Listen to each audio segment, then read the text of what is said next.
Good morning, everybody. Happy Hump Day to you. An exciting day for me.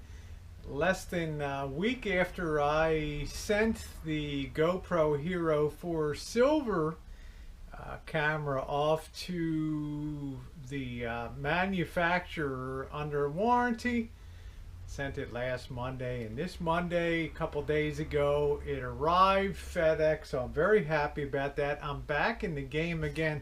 Now, one thing I decided to do was to stop pulling the SD card in and out. Every time I would finish shooting for a movie, I would remove the SD card, put it into an SD card reader, and then pop it into the computer. Well, I think after a while that kind of takes its toll when you're doing that.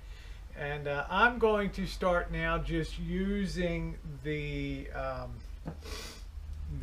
line cord to take it through the USB port on the computer. So I think that'll be a better thing. It'll save the wear and tear.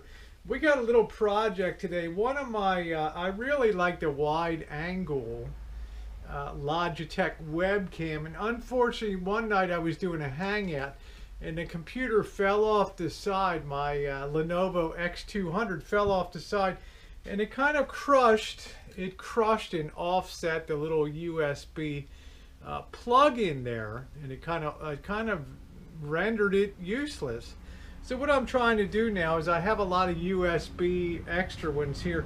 What I'm doing is seeing if I can splice on a small project today. See if I can splice on an older cord here and bring this thing back to life, because like I say, the wide angle makes it really nice for capture.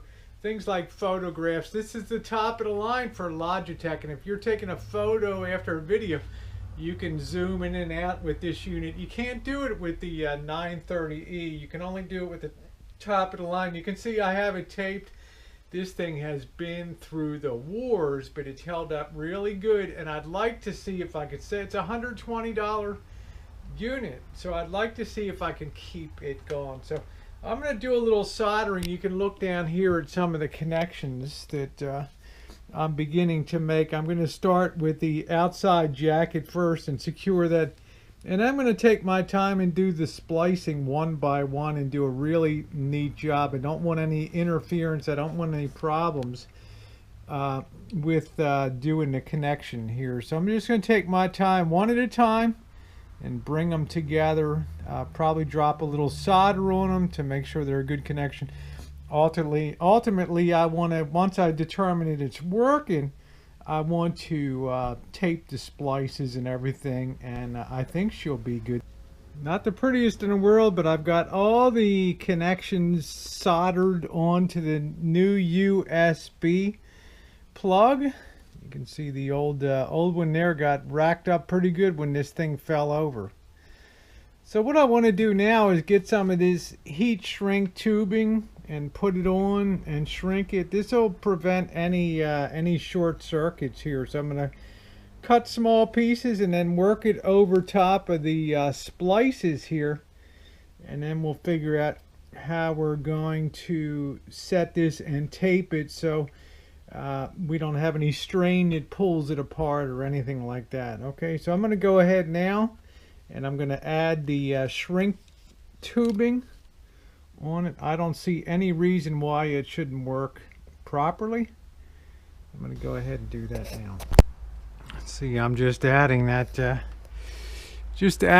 on there one at a time. I've also taped this part back on itself to give a little bit of strain relief, so in case this pulls or something, it's not going to disrupt these connections. I'll take that up a little more too to get that a little more functional, but so far so good. I've got the first heat wrap on there. Go ahead and cut that back slightly. That's looking good. Just fire a little bit of heat on there, and that helps seal up the ends real good, so we won't have any chance of a short at all. So I'm going to go ahead and do the rest of them now, and I think this thing should hold together pretty good. This is very fine wires in these, so this is kind of like brain surgery here, so it's got to be done slowly and properly. All the connections have been made now. Now all that we have to do is tape them up, and we've really got no chance of a short there. So I'm going to start pretty much down the barrel and go up and down here to get that really secure. I think it should probably work okay, but the proof of the pudding is in the eating, so we'll know in a couple minutes. We get her taped. Next thing I want to do is re-epoxy this. This is like a rubberized membrane that goes on there that allows this unit to pivot and sit on top of things and adjust. But that worked its way off, so I'm going to get some new epoxy and see if I can get that secured on there. See, I got that clamped together pretty good there, so I'm gonna let that dry real well. I might have to stick a couple very fine machine screws through there to just secure that. I don't know, this is rubber or plastic. I don't know how well this epoxy will work, but we're gonna let it set up real good there. It's a 5-minute epoxy. I really like this Devcon. This stuff really works great.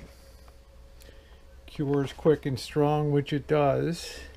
Sets in 8 to 10 minutes and cures in an hour. So we'll see you guys in an hour. How about it? It's been in about an hour. It looks like that's really secured on there, and it's going to sit into position real well. The only thing we have to do now is take it inside and test it out. See if we're back in business with our kind of expensive wide angle cam here. So get that thing a little bit of a workout. It's going to take a little bit of time to get that flexibility back in, but it'll come back, I think. So that should be all right. It's a lot of epoxy in the back there, so I think that'll hold on okay. All right, there's the new unit that we don't really need, but we'll keep it for backup now. Is that up there? That's the 930E, and this is the 930 wide angle we're watching here right now. It's a much wider angle than the other one. Yeah, it's not beautiful back here, but it's functional. I had to change out another cord on here because as I was applying the shrink wrap tubing and taping it together, it must have busted the connection, so I ended up using a better braided cord end here with good strain relief. So we're plugged in now, and picture's looking good. We'll go ahead and do a test, make sure we're recording okay, all the functionalities there. Testing 1 2 3, testing 1 2 3, testing 1 2 3, testing.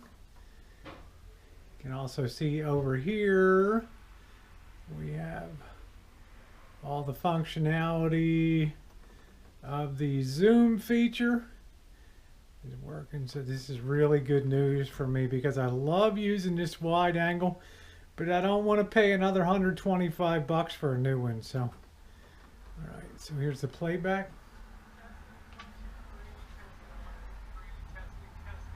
You can hear it. I don't have the microphone in here, but working good.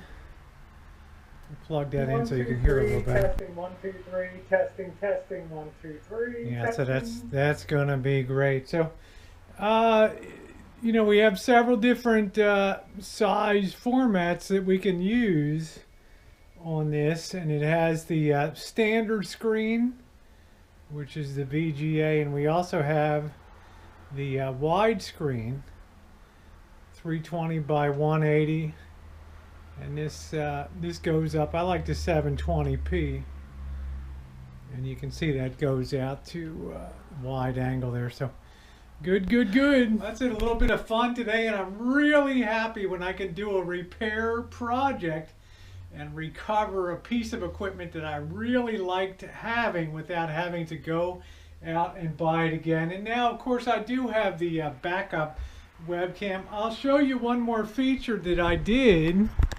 You'll see a couple of screws through the back on that rubber flap there. And what that actually did was give that a little more strength, and you can see the front of the screws coming through there.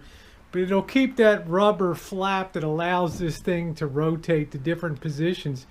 It'll allow that to stay connected there because the epoxy is just not enough. And epoxy, as you guys know, is not going to work on rubber. So, all right, well, there it is. Success is ours. So the videos will be using that that format, that wide angle, and Hangouts too. So I am really happy. All right, guys, thanks so much for being along. Thumbs up are appreciated.